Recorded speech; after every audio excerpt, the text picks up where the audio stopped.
Good morning students, मेरा नाम है सुमंत मीना और आज हम पढ़ेंगे क्लास 6 का जीके, जिसमें हम ये जो नीचे दिए हुए हैं इन चैप्टर्स को पढ़ेंगे और इन्हीं चैप्टर्स को समझेंगे और यही चैप्टर्स आपके एनुअल में आने वाले हैं। ठीक है।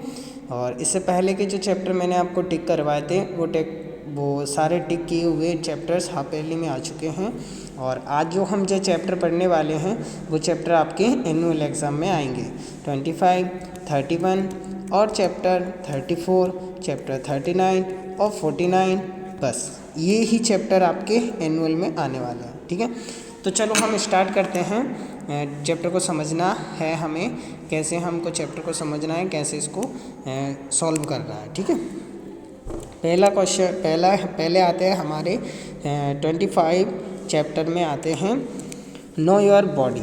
आपकी जो बॉडी है उसके बारे में इसमें हमें पढ़ना है। ठीक है, अब बॉडी में कौन कौन से पार्ट होते हैं और बॉडी में हमें क्या क्या पढ़ना है, बॉडी के कौन कौन से पार्ट्स के बारे में हमें पढ़ना है, वो हम इसमें से पढ़ेंगे। जैसे पहला है टिक द करेक्ट में आ सकता है और आपका टिक द करेक्ट में आ सकता है, या फिर आपका जो भी है मैच द कॉलम्स आ सकते हैं, फिल इन द ब्लैंक्स आ सकते हैं, कोई से भी इसमें आ सकते हैं। ये टिक मैंने अभी नहीं किए हैं, ये टिक ऑलरेडी बहुत पहले से हुए हैं बुक में, ये बुक को पहले से भरी हुई है तो उसके हिसाब से इसमें टिक लगे हुए हैं, तो हम इसको पढ़ते हैं।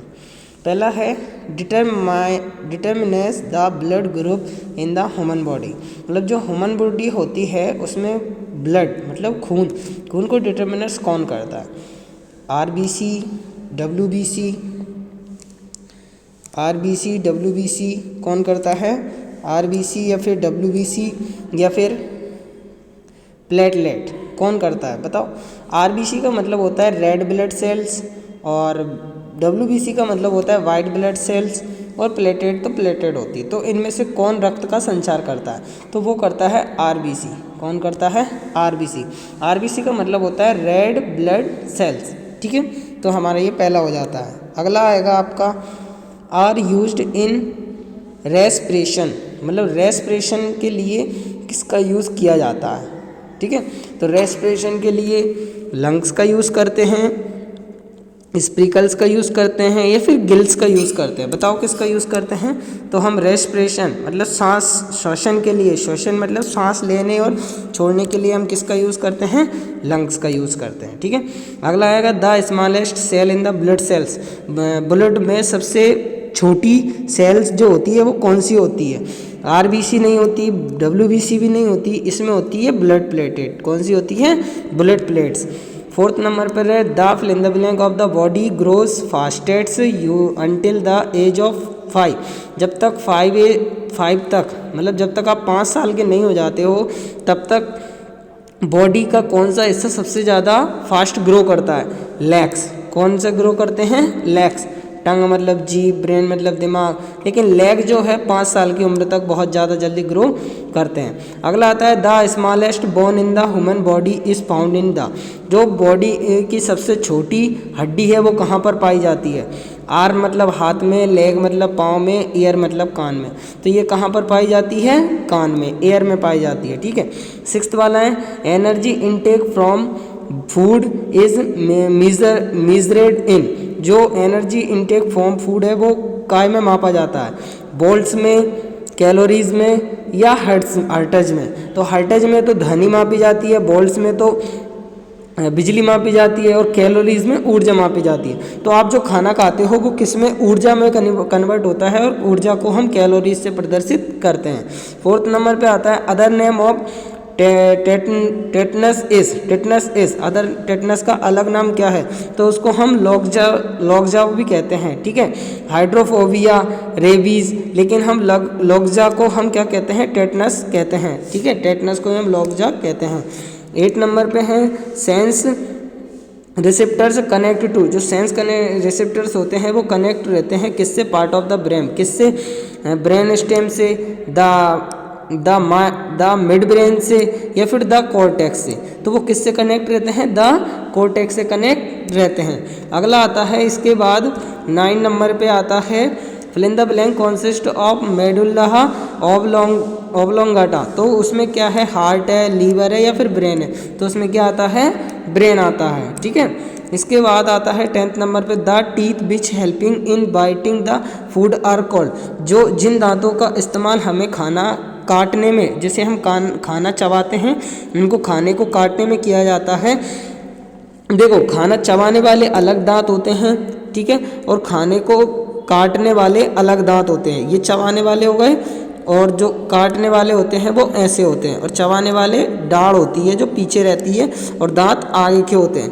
तो जो खाने को काटने वाले जो दांत होते हैं, खाने को काटने वाले जो दांत होते हैं उनको क्या कहते हैं, तो उनको क्या कहते हैं, मोलर्स या फिर कैनीज या फिर इंसीसर्स, उनको कहते हैं इंसीसर्स। क्या कहते हैं उनको, इंसीसर्स कहते हैं। क्या कहते हैं, इंसीसर्स कहते हैं। ठीक है, मसल्स ड्राइव एनर्जी फोर, जो मसल्स के लिए ड्राइव एनर्जी है फोर, उसके लिए टू वर्क, काम करने के लिए यूज़ होती है, वो क्या है, गैस है, हाइड्रोकार्बन्स है या फिर ग्लूकोज है। तो मसल्स के लिए ग्लूकोज ज़रूरी होता है काम करने के लिए। ठीक है, अब इसमें जो अमेजिंग फैक्ट्स कुछ हैं वो क्या हैं, अर्थरेट्स, उसको हम जॉइंट कहते हैं। डर्मेटिस्ट जो होता है वो स्किन का होता है। कैरियोसिस ये लीवर का होता है। कंजक्टिविटिस ये आइज का होता है। कंजक्टिविटिस, अच्छे से पढ़ना है, कंजक्टिविटिस ये किसकी होती है, आइज के लिए होती है। ठीक है, तो हमारा इस तरीके से ये चैप्टर कंप्लीट हो जाता है, जिसमें हमने हमारी बॉडीज़ के बारे में कुछ जाना, जैसे कि सबसे छोटी हड्डी कौन सी होती है, ये हमने पढ़ा, सबसे छोटी हड्डी कौन सी होती है। ठीक है, हमारे बॉडी के अंदर जो खून है वो कौन सी सेल्स में बहता है। ठीक है, और सबसे जो छोटी होती है ब्लड सेल्स वो कौन सी होती है। ठीक है, और एनर्जी किस में रहती है, कैलोरीज में रहती है या किस में रहती है, वो भी हमने यहाँ पर पढ़ा है ये। ठीक है, तो इस तरीके से कुछ इंपॉर्टेंट पार्ट्स होते हैं हर चैप्टर में, जो हमें समझना ज़रूरी होता है और पढ़ना बहुत ही ज़्यादा ज़रूरी होता है। इसके आपका जो चैप्टर है वो इस तरीके से आ सकता है, इसमें आपका टिक द करेक्ट आ सकते हैं। ठीक है, और फिल इन द ब्लैंक्स आ सकते हैं। ठीक है, और ट्रू और फॉल्स आ सकते हैं। ठीक है, तो आपका चैप्टर कुछ भी किसी भी प्रकार से आ सकता है। इसके बाद आता है हमारा 31 चैप्टर। 31 चैप्टर इंडियन राइटर्स के बारे में है।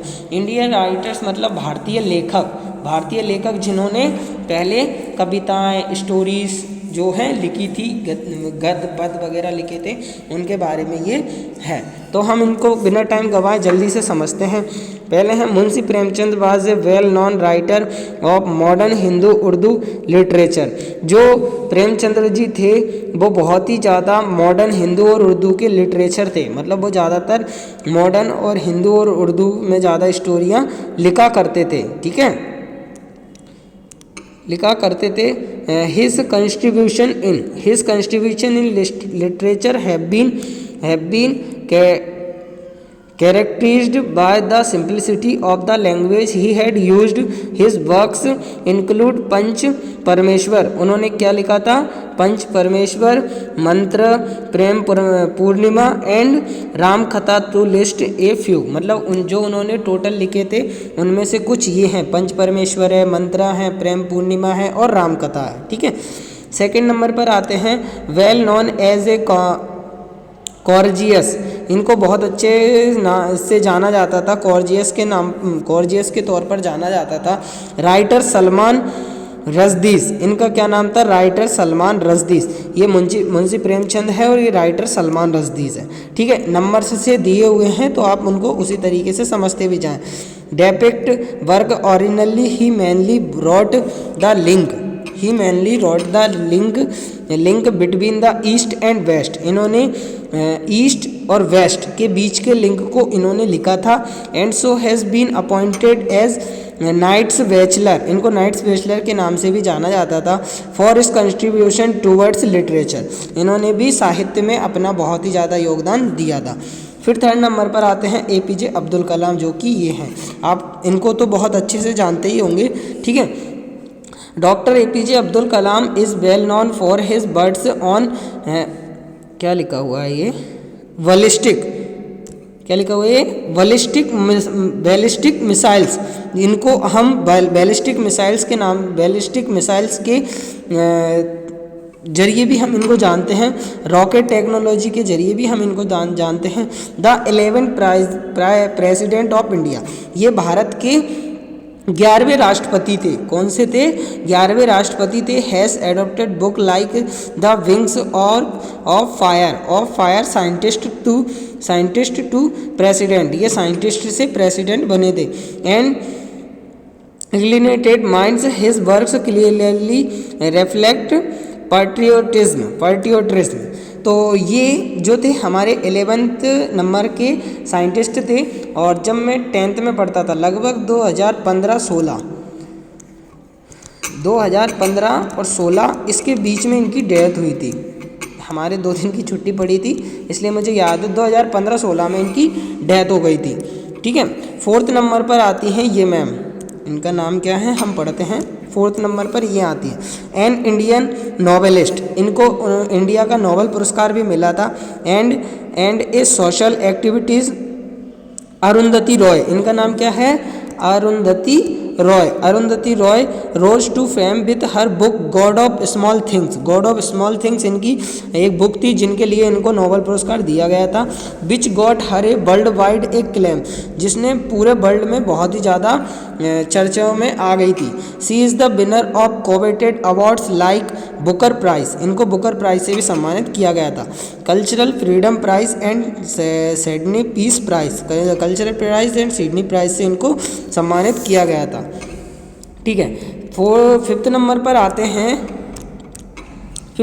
आते हैं Amitabh Ghosh is an anthropologist and prolific writer. He was born in Calcutta, ये कलकत्ता में इनका जन्म हुआ था। But his student life was spent in Delhi, लेकिन दिल्ली में इनकी लाइफ स्पेंड हुई थी स्टूडेंट वाली। ऑक्सफोर्ड एंड इजिप्ट, ऑक्सफोर्ड में और इजिप्ट में his most popular work are the circle of reason, इन्होंने वहाँ पर काम किया था। The shadow lines ETC। ठीक है, अगला आता है 6th नंबर पे। 6th नंबर पे आते हैं अमृता प्रीतम। कौन आती हैं? अमृता प्रीतम, जो कि ये है शायद। Amrita Pritam was the first woman recipient of the Sahitya Akademi award, इनको फर्स्ट साहित्य अकेडमी अवार्ड मिला था।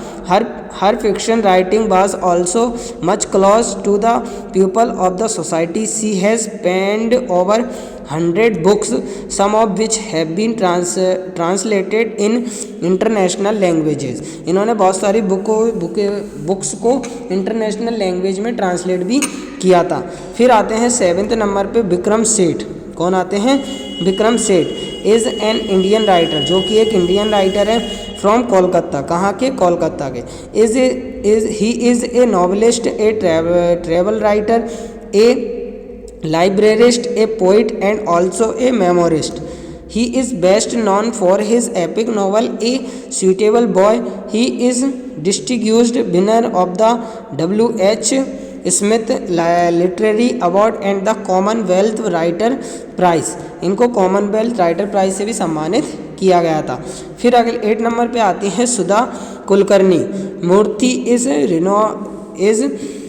renowned for her writing and her active participation in social service. Sudha Murthy had worked as a system analyst and teacher. Her flair for writing is evident in her books like The Dollar Sauce, originally written in Kannada।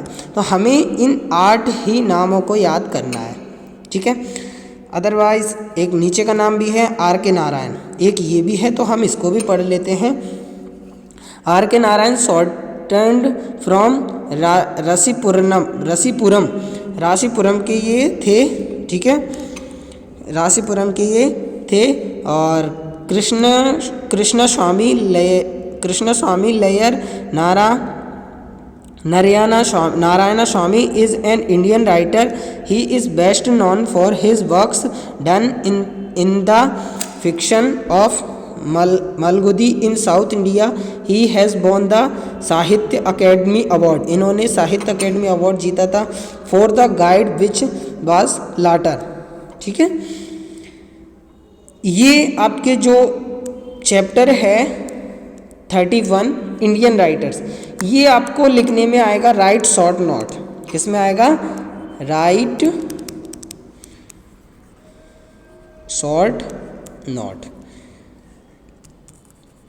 जैसे मैं आपको किसी का नाम दे दूंगा तो आपको उनके ऊपर एक शॉर्ट नोट लिखना है। तो आपका ये जो चैप्टर है वो इस तरीके से आएगा कुछ। ठीक है, जैसे मैंने इनका सलमान रश्दीज़ का नाम दे दिया तो आपको इनके ऊपर इनका शॉर्ट नोट लिखना है। ठीक है, और अगर मैंने Indian novelist scientist Arundhati Roy का दे दिया, APJ अब्दुल कलाम का दे दिया, या मुंशी प्रेमचंद का दे दिया, किसी का भी दे दिया तो आपको उनके ऊपर इनका शॉर्ट नोट लिखना है जो हम उनके बारे में लिखेंगे। फिर आती है रामायण। क्या आती है? रामायण, जो आपने लगभग सभी लोगों ने देखी है। ठीक है, तो अब इसको तो हम बहुत ही शॉर्ट में और बहुत अच्छे तरीके से समझ सकते हैं। आप बहुत अच्छे से याद रखना, इसको हम टिक द करेक्ट में दे सकते हैं, फिलअप में दे सकते हैं, ट्रू फॉल्स में दे सकते हैं, और मैं तो मैच द कॉलम भी बना दूंगा। ठीक है, और वन वर्ड में भी दे सकता हूँ। तो मैं क्वेश्चन को किसी भी तरीके से घुमा सकता हूँ। अगर आपने इसको सही से नहीं पढ़ा तो आपको नुकसान हो जाएगा। और लगता है 15 तारीख तक कोरोना भी चला जाए, 15 तारीख तक कोरोना भी चला जाए तो हम सब लोग हैप्पी हो जाएंगे और अच्छे से फिर से स्कूल आने लग जाएंगे। ठीक है, तो पढ़ते हैं। Whose bow did king Janaka make each of Sita's suitors try to string. मतलब जो सीता का जो स्वयंवर हुआ था, जो तोड़ने के लिए जो धनुष रखा गया था, वो किसका धनुष था? विष्णु का था, शिव का था, या जनक का था? तो वो शिव का था। किसका धनुष था? शिव का। ठीक है, who did the king originally went to choose to replace him as the king. मतलब हु डिड द किंग, कौन सा राजा था ओरिजिनली, मतलब रियल में, want to choose to replace him, जो चूज करना चाहता था एज द किंग, किंग के तौर पर। तो कौन था वो? राजा। और भरत और लक्ष्मण कौन थे? राम। कौन थे? राम। अकॉर्डिंग टू रामायण, रामायण के अनुसार who was Bharat mother, Bharat की माता का नाम क्या था? उनकी माता का नाम था Kaikeyi. What was the name of the king's wife who proposed him to make Bharata king. उस वाइफ का नाम बताइए, दशरथ की वाइफ का नाम, जिसने जो भरत को किंग बनाने के लिए, भरत को राजा बनाने के लिए बोला था। तो उस रानी का नाम था केकई। क्या नाम था? केकई। ठीक है, ये रही केकई। फिर था name the sister of Sita, Sita की सिस्टर का नाम बताइए, and wife of Lakshman, Sita की बहन थी और लक्ष्मण की वाइफ थी, तो उसका नाम था उर्मिला। क्या था? Urmila. Which is the place where Ram meet Janaki, Janaki से जहाँ पर राम मिले थे वो कौन सी जगह थी? तो वो थी चित्रकूट। कौन सी जगह थी? Chitrakoot. In which garden was Sita held in captivity in Lanka, कौन सी गार्डन में, कौन सी जगह पर लंका में सीता को रखा गया था? तो वो अशोक वाटिका थी। कौन सी थी? अशोक वाटिका थी। राम इज द अवतार of which Hindu God, Ram किस भगवान के अवतार है? शिव के हैं, विष्णु के हैं, या ब्रह्मा के? तो वो विष्णु भगवान के अवतार है। In Ramayana which bird tried to prevent Ravana from carrying Sita away, जब रावण सीता को ले जा रहा था तो किस बर्ड ने उसको रोका था? गरुड़ ने रोका था, या विभीषण ने रोका था, या जटायु ने रोका था? जो बहुत बड़े बड़े पंखों वाला जो पक्षी था वो जटायु था। जटायु ने ही रावण से युद्ध किया था पहले सीता को रोकने के लिए। What was the name of Lakshmana's mother, Lakshman की माँ का नाम क्या था? सुमित्रा था। केकई भरत की माँ का नाम था, और कौशल्या राम की माँ का नाम था, और सुमित्रा जो थी लक्ष्मण और शत्रुघ्न की माँ का नाम था। What was the name of the wife of Shatrughna, Shatrughna की वाइफ का नाम क्या था? माधवी। क्या नाम था? माधवी। मांडवी, माधवी बोलते हैं उसको, इसमें लिखा हुआ है मांडवी।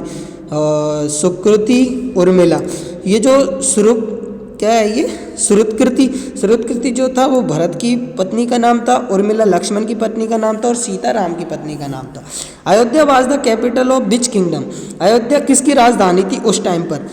मिथिला की राजधानी थी, कसाला की राजधानी थी या लंका की राजधानी थी? लंका की तो हो ही नहीं सकती और मिथिला की तो नहीं थी, वो थी कसाला की। कहाँ की थी? कसाला की। तो इन कुछ 12 पॉइंट्स के जरिए हमने रामायण को जाना है और इसमें आपके टिक द करेक्ट आ सकते हैं, ट्रू फॉल्स आ सकते हैं। जैसे मान लो मैं ये थर्ड वाला ले लेता हूँ, according to Ramayana who was brothers mother. तो मैं ऐसे वन वर्ड में आपसे क्वेश्चन पूछ सकता हूँ, तो आपको उनको माँ का नाम बताना है, भरत की माँ का नाम बताना है।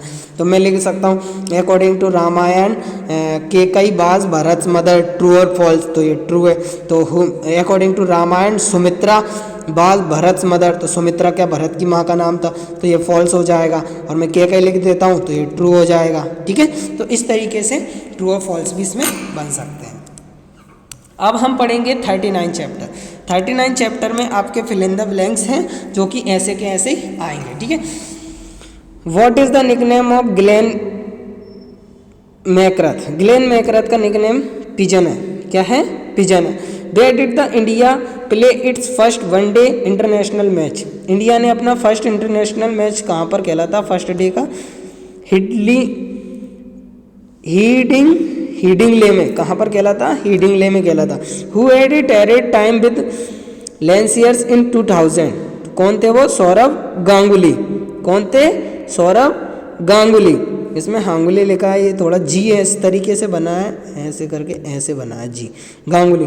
विच cricketer died on the field in Bangladesh while playing for Abahani cup? Abahani cup के लिए जब खेल रहे थे तो कौन से खिलाड़ी की मौत फील्ड में ही हो गई थी? तो रमन लांबागी। किसकी? Raman Lambagi. What is the middle name of Ashish Nehra? Ashish Nehra का मिडिल नेम क्या है? दीवान सिंह। क्या है? दीवान सिंह। आशीष दीवान नेहरा। ठीक है, इस तरीके से बोलते हैं। Who was taken most wicket in career in the test? सबसे ज़्यादा जो विकेट है किसने लिए थे उनके करियर टेस्ट में? तो वो लिए थे मुत्तिया मुरलीधरन। मुत्तिया मुरलीधरन ने सबसे ज़्यादा विकेट लिए थे टेस्टों में।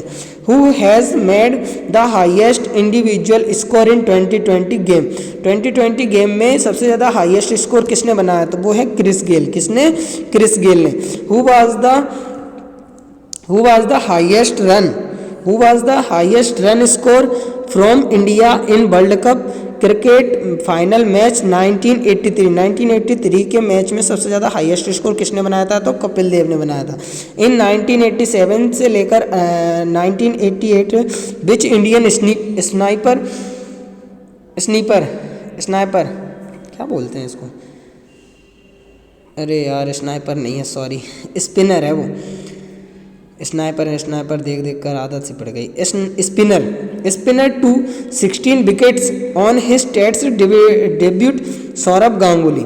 स्नाइपर जिन्होंने 16 विकेट लिए थे इंडियन स्पिनर ने हिज टेस्ट डेब्यू में। ठीक है। Who has played most the number of one day international matches? One day international matches सबसे ज़्यादा किसने खेले हैं? तो वो खेले सचिन तेंदुलकर ने। When and where was the first world cup cricket tournament held? सबसे कहाँ पर first world cup cricket tournament हुआ था? फर्स्ट वाला इंग्लैंड में हुआ था 1995 में, वनडे का। How many types of cricket pitches are there? कितने टाइप की क्रिकेट पिच होती है? तो 6 टाइप की होती है। Which country won the cricket world cup 2015? Australia. Who is known as the Burewala express? तो इसमें आएगा स्टुअर्ट ग्रांट लॉ। क्या आएगा? Stuart Grant Law. अब आते हैं माइंड टेस्ट पर और लास्ट चैप्टर पर आते हैं। तो ये चैप्टर है माइंड टेस्ट का। एक कैमरा ऑलवेज हैज, एक कैमरे में हमेशा होता है एक lens. A school always has, हर एक स्कूल में हमेशा होती है क्लास। ठीक है। Principal, teacher, class, library. Library का हो या ना हो, टीचर हो या ना हो, कभी कभी प्रिंसिपल भी ना हो तो भी चलेगा, लेकिन क्लास हमेशा होती है। ए न्यूज़पेपर ऑलवेज हैज, एक न्यूज़पेपर में हमेशा होता है ऐड, हमेशा होता है। न्यूज़ हो ना हो, एडिटर हो ना हो, पेपर हो ना हो, लेकिन ऐड हमेशा होता है। ए शेपर्ड हैड 17 शिप्स, एक शेपर्ड के पास 17 शिप हैं। शिप मतलब भेड़ें। ठीक है। ऑल बट 9 डाइड, लेकिन 9 मर गई। कितनी मर गई? 9 मर गई। How many bars he left, तो उसके पास कितनी बची, तो 17 में से 9 गए तो कितने बचे, 8 बचे। तो टोटल कितनी बची, 8 बची। इन एक चेस टूर्नामेंट, एक चेस टूर्नामेंट में each of 6 players will play with every other players actually once, how many matches will be played during the tournament. तो मतलब 6 प्लेयर्स हैं, ठीक है, 6 प्लेयर्स हैं, तो वो आपस में एक दूसरे के साथ खेलेंगे। देखो 6 प्लेयर्स हैं, चेस में 2 खिलाड़ी खेलते हैं और 6 प्लेयर्स हैं, तो 6 प्लेयर्स जो हैं जब वो आपस में खेलेंगे तो टोटल कितने मैचेस होंगे। तो आपको ये किस तरीके से होगा पता है, ऐसे करके खोलते खोलते जाना है। तो इसमें टोटल कितने आएंगे, 30। कितने मैचेस होंगे, 30। अभी समझाने का टाइम नहीं है, ज़्यादा हो गया है ये, मैं कभी आपको क्लास में समझाऊंगा, पक्का प्रॉमिस समझाऊंगा। At the end of a business conference the 10 people present all shake hands with each other once, how many handshakes will he taken all though. उसी तरीके से ये भी होना है कि एक बिजनेस कॉन्फ्रेंस में 10 व्यक्ति थे, वो आपस में हैंडशेक करते हैं, तो वो कितने बार हैंडशेक कर पाएंगे। 2 लोग से हैंडशेक करते हैं तो वो आपस में मिलजुल कर कितने हैंडशेक करेंगे, 55। इन ए ग्रुप 15 पीपल, 15 पीपल्स का एक ग्रुप है, ठीक है। 7 read French, 8 read English, while 3 read them. Though these 2 languages, how many of them read French and read English? 13.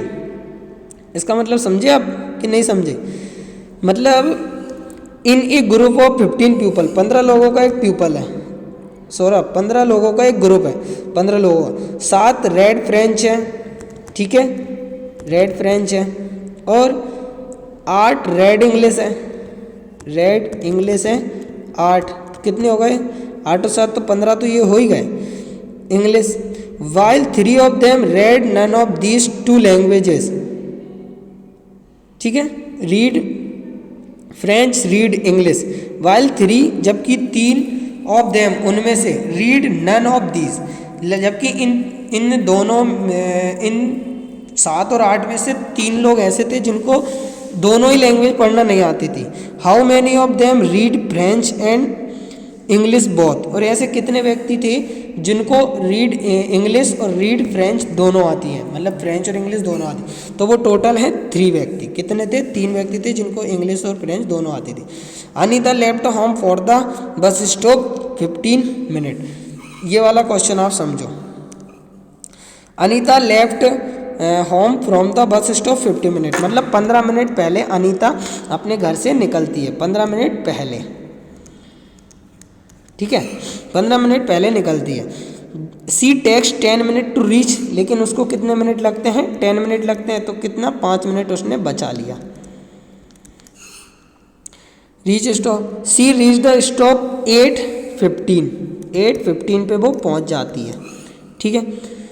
What time does she usually have home for the bus stop, जब वो बस के लिए निकली थी तो वो कितना टाइम पहले निकली थी, तो 10 मिनट पहले निकली थी जब उसने 5 मिनट बचा लिए, तो 45 में से 10 मिनट घटा दो तो 8:35 पर वो घर से निकली थी। 15 मिनट पहले का सोच के निकली थी, लेकिन 10 मिनट 5 मिनट उसने बचा लिए, तो जो है 8:35 पर वो निकली थी, ठीक है। तो ये हमारा चैप्टर पूरे कंप्लीट हो गए हैं। आप अपनी कॉपी कंप्लीट कर लेना और सारे की सारे अच्छे से याद करने की कोशिश करना, जैसे ये और ये जो रामायण वाले क्वेश्चंस है, ये वाले सभी चीज़ अच्छे से याद कर लेना है, ठीक है। Okay bye. वीडियो बहुत बड़ी बन चुकी है, 28 मिनट की हो गई है, तो इसीलिए मैंने जल्दी से समझाया है, ठीक है। Okay bye.